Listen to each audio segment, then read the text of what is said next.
Good morning and welcome to a very special edition of Coffee with Cole. This is your real estate guide, Cole Ridley, here with my guest, Joey Jones. Joey is my number one lender.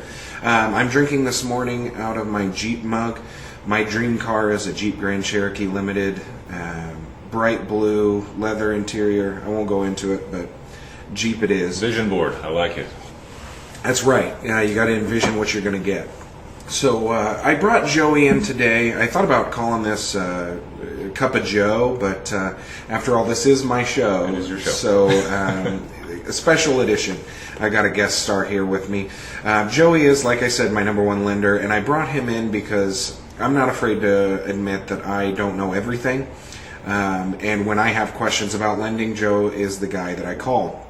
So today we're going to talk about seller-paid closing costs. I've talked about closing costs before on one of these videos, but just very surfacey, and we're going to get a little bit more in-depth. We'll try to keep it short for you, but we could talk for hours about these topics, which is why you should give us a call.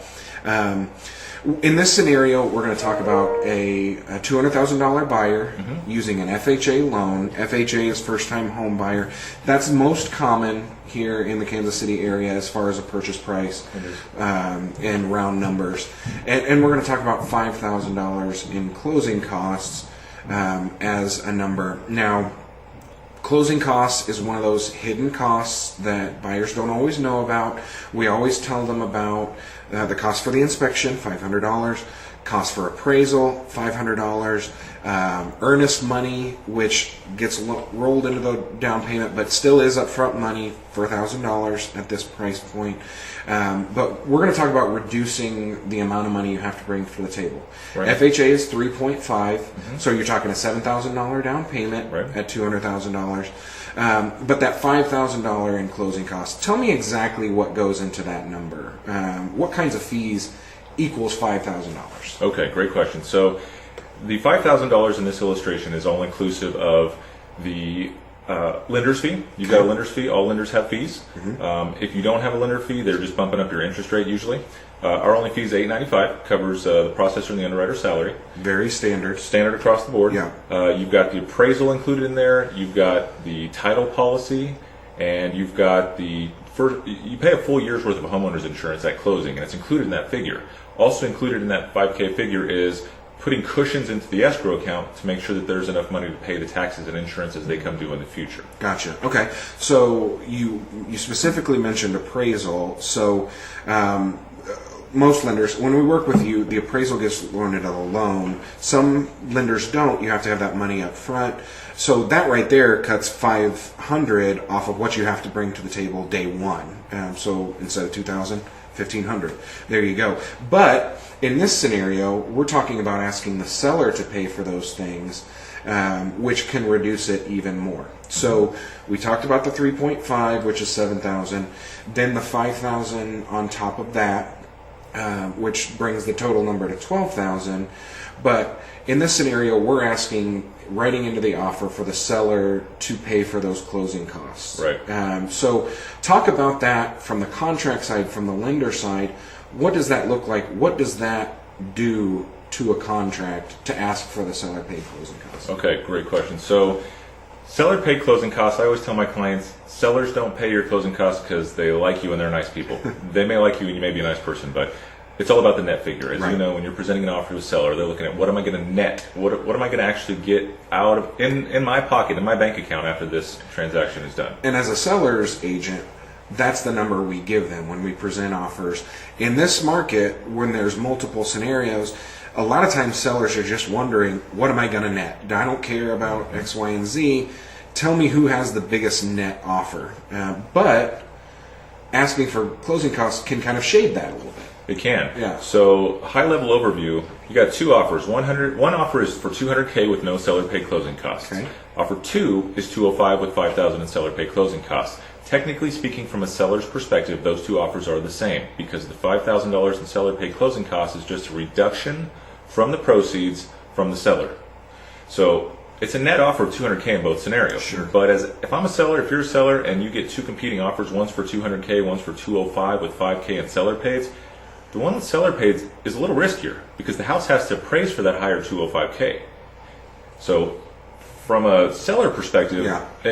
the first offer is a little bit more favorable. Yeah, so all things being equal, an offer that asks for seller paid closing costs adds that just a shade amount of risk. We call that a muddy offer, and in a multiple offer scenario, you want your offer to be as clean as possible.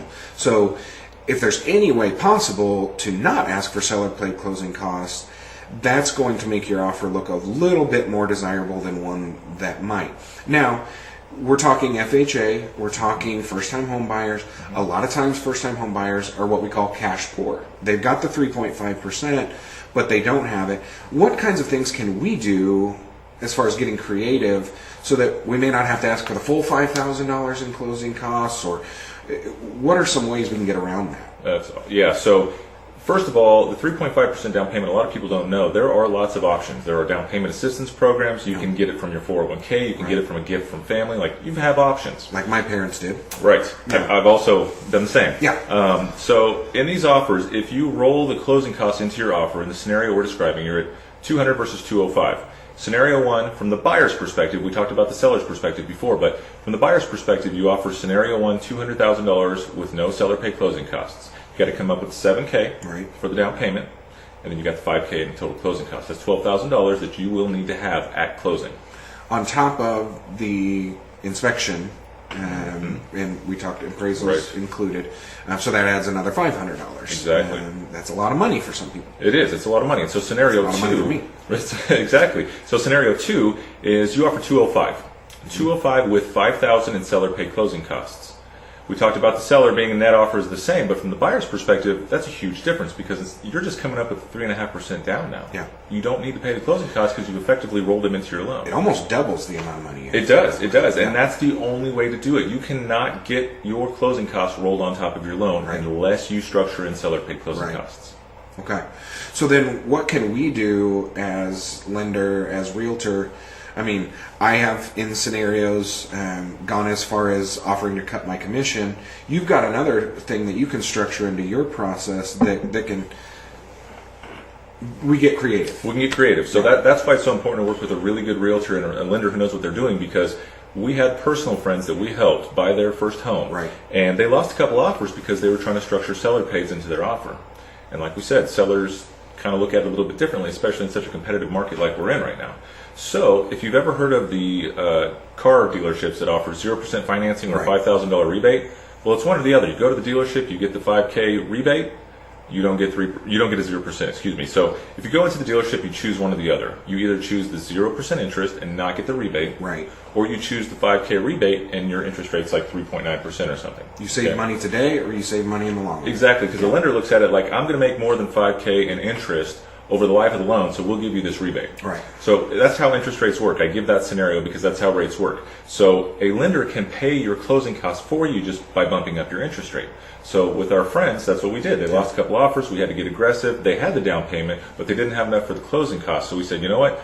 It's a 0.5% higher interest rate. It's not a big deal. You can refi later, but it got them the home. Absolutely. I paid all the closing costs as the lender through the rebate in our scenario. And that's why I love working with Joe, because we get things done for the people we work with. That's right. So we could talk all day if we really wanted to, but I appreciate you being here. We'll do a few more of these. And if you have any questions for me or Joe, feel free to reach out to us on Facebook, phone call, email, whatever it is. And we'll see you next week.